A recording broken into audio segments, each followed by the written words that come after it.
ಮೂಡ ವಾಲ್ಮೀಕಿ ಹಗರಣ ಸಿಬಿಐಗೆ ವಹಿಸಬೇಕು ಅನ್ನೋದು ದಾವಣಗೆರೆಯಲ್ಲಿ ಮಾಜಿ ಸಚಿವ ರೇಣುಕಾಚಾರ್ಯ ಅವರ ಆಗ್ರಹ. ಇದು ವಾಲ್ಮೀಕಿ ನಿಗಮದಲ್ಲಿ 187 ಕೋಟಿ ರೂಪಾಯಿ ಹಗರಣ ಆಗಿದೆ.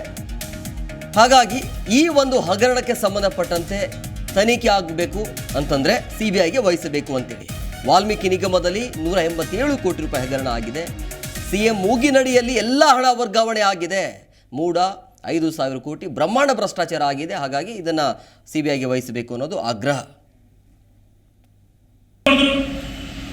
ವರ್ಗಾವಣೆ ದಂಧೆಯಲ್ಲಿ ದಂಧೆ ಆಗ್ತದೆ ಅಂತ ಹೇಳಿದ್ರು. ಈ ಸರ್ಕಾರ ಅಭಿವೃದ್ಧಿ ಶೂನ್ಯ ಸರ್ಕಾರ, ವಿಫಲವಾಗಿದೆ. ಇನ್ನೊಂದು ಕಡೆ 5 ಭರವಸೆಗಳಲ್ಲಿ ಗೃಹಲಕ್ಷ್ಮಿ ಚುನಾವಣೆ ಪೂರ್ವದಲ್ಲಿ ಏಪ್ರಿಲ್ ಮೇ 2 ತಿಂಗಳಲ್ಲಿ ತರಾತುರಿಯಲ್ಲಿ ಲೋಕಸಭೆ ಚುನಾವಣೆ ಹಣ ಬಿಡುಗಡೆ ಮಾಡಿದ್ರು. ಅದಾದ ನಂತರ ಹಣ ಬಿಡುಗಡೆ ಮಾಡಿಲ್ಲ.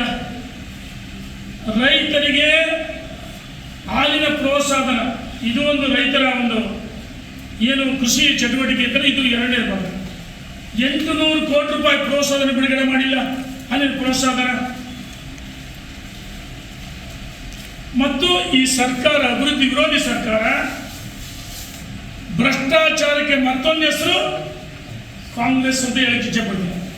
ನಾನು ಕೇಳಕ್ಕೆ ಇಚ್ಛೆ ಪಡ ಸಿದ್ದರಾಮಯ್ಯನವರೇ, ನಮ್ಮ ಸರ್ಕಾರ ಅಧಿಕಾರದಲ್ಲಿ ಡಿ ಕೆ ಶಿವಕುಮಾರ್ ಅವರೇ ನೀವು ಕೆಪಿಸಿ ಅಧ್ಯಕ್ಷರಾಗಿದ್ರಿ, ಏನು ಹೇಳಿ 40% ಸರ್ಕಾರ ಅಂತೇಳಿ KCM ಅಂತೇಳಿ ಪೋಸ್ಟರ್ ಹಾಕಿದ್ರು. ಕೇವಲ ಅಪಪ್ರಚಾರ ಮಾಡಿ ನನ್ನ ಮೇಲೆ 40% ಅದು ಯಾವುದು ಭ್ರಷ್ಟಾಚಾರ ಆಗಿಲ್ಲ ನಮ್ಮ ಕಾಲದಲ್ಲಿ. ಈ ಸರ್ಕಾರ 40 ಅಲ್ಲ, ನಮ್ಮ ಸರ್ಕಾರ 40 ಇಲ್ಲ, 4 ರೂಪಾಯಿ ಇಲ್ಲ. ಇಂದು ನಮ್ಮ ಅಧಿಕಾರಕ್ಕಿದ್ದಾಗ ಈ ಸರ್ಕಾರ 100% ಕರಪ್ಷನ್ ಸರ್ಕಾರ, ಅಭಿವೃದ್ಧಿಗೆ ಶೂನ್ಯ ಈ ಸರ್ಕಾರದ ಕೊಡುಗೆ.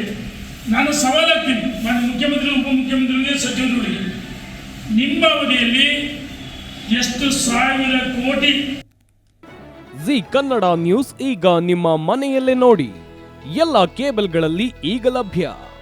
ಸನ್ Direct 292, Jio TV 1334, U digital 162, city cable 51, GTPL 17, Abhishek cables 821, Rock Line telecommunication 51, Shri Basaveshwara number 60, Vinayaka digital number 53, in digital number 896ರಲ್ಲಿ.